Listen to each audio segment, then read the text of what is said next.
নমস্কার বন্ধুরা, আজকে আমি তোমাদের সাথে শেয়ার করব কচুর শাকের রেসিপি।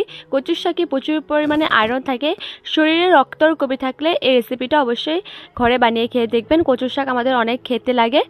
এখানে দেখো আমি দুটো টাটকা টাটকা কচু নিয়েছি, সকালে রেখেছিলাম। তারপর দেখো কচুটা ভালো মতো কেটে ধুয়ে নিয়েছি। দেখো পরিষ্কার করে ভালো মতো ধুয়ে নিয়েছি। তারপর কুকারে দেখো আমি কেটে রাখা কচুগুলো দিয়ে দিলাম। তারপর এখানে আমি আগের দিন রাত্রেবেলা ছোলে ভিজিয়ে রেখেছিলাম, ছোলাগুলো দিয়ে দিলাম।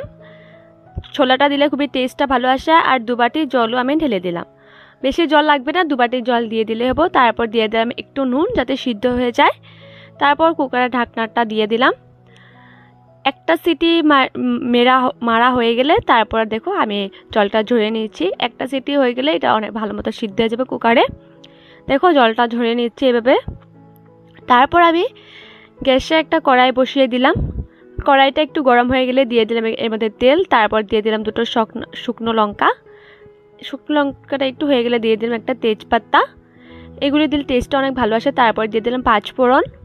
তারপর দিয়ে দিলাম পেঁয়াজ আর রসুন। পেঁয়াজ আর রসুনটা দিয়ে দিলে টেস্টটা অনেক ভালো আসে। তারপর এটা একটু নাড়াচাড়া করে নেব, একটু গোল্ডেন কালার হতে দেব। এটা যে আমরা কচু শাক সিদ্ধ করে রেখেছিলাম সেটা এখন আমি ঢেলে দেব আর একটু নাড়াচাড়া করে নেব।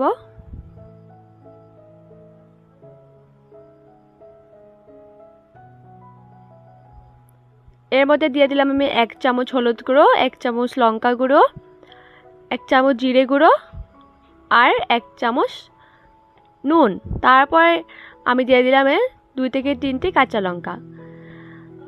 এখন আমি ভালো মতো এই সবগুলো মিশিয়ে নেব। ভালো করে মেশাতে হবে, দেখতে পারলে। তারপর দিয়ে দেব একটু চিনি। চিনিটা দিলে একটু মিষ্টি মিষ্টি ভাব আসে আর খেতেও খুবই ভালো লাগে খেতে। চিনিটা দিলে খুবই ভালো লাগে খেতে। এইটা দেখো ভালো মতো একটু থেতলে থেতলে দেবে, একটু হতে দেবো ভালো মতো সিদ্ধ যখন হয়ে যাবে। আগে তো কুকারে সিদ্ধ হয়ে গেছে, কিন্তু এখন একটু মিলাতে হবে ভালো মতো।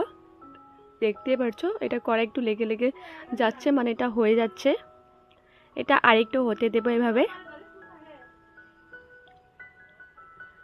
দেখতে পাচ্ছো কালারটাও খুবই টেস্টি আর এটা কিন্তু হেলদিও খুব। এটা শরীরের পক্ষে খুবই ভালো খেতে। আর এটা কচু খেলে কিন্তু শরীরের রক্তর কমি দূর হয়। তারপর দেখো এটা আমি তোমাদেরকে একটু দেখাচ্ছি। দেখো কি সুন্দর হয়েছে কালারটাও, আর খেতেও খুবই দারুণ। এটা খেলে কিন্তু জাস্ট প্রেমে পড়ে যাবে। তারপর দেখো এটা তোমাদেরকে আমি সার্ভ করে দেখালাম। আমি তো আমাদের ঘরে কচুর শাক বানালে আমি তো এটা দিয়ে 1 থালা ভাত খেয়ে নিই, আর কিছু দরকারই পড়ে না। তো থ্যাংক ইউ। আর আমার চ্যানেলটা সাবস্ক্রাইব করতে ভুলবেন না, আর লাইক কমেন্ট শেয়ার করো।